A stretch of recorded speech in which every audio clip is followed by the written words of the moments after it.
ACUsports.com, Zach Carlisle talking women's basketball with head coach Julie Goodenough. Her team's coming off of an opening night victory over McMurray, 111 points in the win last night over the Warhawks. And, Coach, well, you want to get off to a good start to start your year, and I think you did that in a pretty good way, didn't you?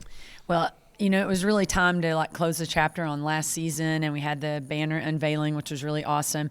But my hope was that some of the momentum from last year would roll us into this season, and I think that we experienced that yesterday. I felt like our players who are all returners from last year, I felt like they played with a lot of confidence and kind of had a little bit of swagger about them opening the season at home in front of a great crowd. So I was really pleased with just the focus that they started the game with, especially, and how players came in off the bench and were ready to contribute immediately.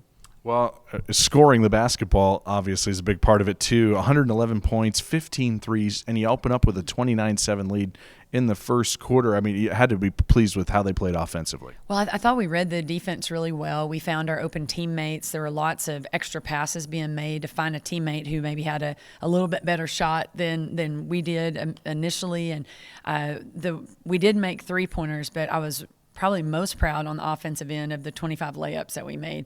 I think players were just being really aggressive, trying to get all the way to the hole, not settling for an average shot, but trying to get a really high percentage shot. So just getting the ball in the paint is a big key to our offense overall. But for our players to finish 25 layups was really good for us. Well, fans may know the names Brianna Wright, Dominique Golightly, so on and so forth. But maybe they got their first glimpse of Anna McLeod last night, the transfer from Louisiana Tech. I think, was she pretty excited to be out there on that floor? What'd you see from number 30? 30 was definitely excited to play a game.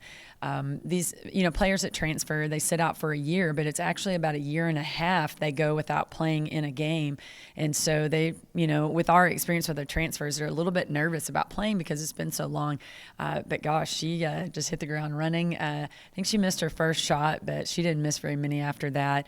But Anna brings obviously another scoring threat to our team, but she's really, I think, getting comfortable in our defensive philosophy. She's a bigger wing player. She's able to get deflections and rebounds.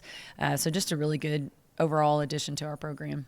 With these early games, against the non-Division I opponents, what's the evaluation process like for you? What do you look for from your team early on in these types of games? Yeah, good question. We really try to put our schedule together so that we can win some games early.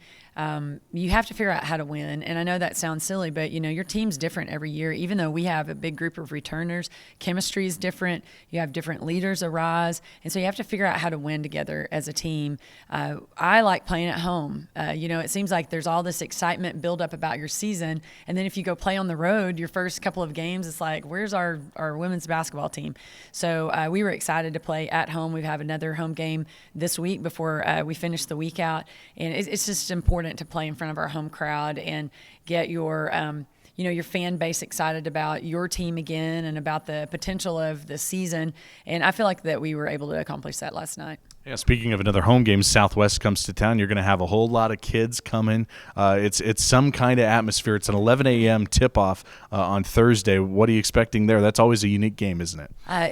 We're expecting over 3,000 elementary students from the Big Country area.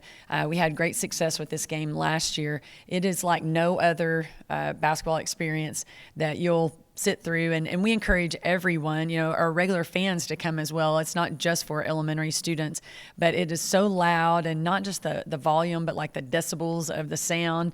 The students stay engaged through, great music that our game day people play, and games that they have for them, and just engagement of cartoons and different things on the video board. Now, the really fun thing is that the elementary students cheer for both teams. If anything good happens, they're screaming and yelling and cheering.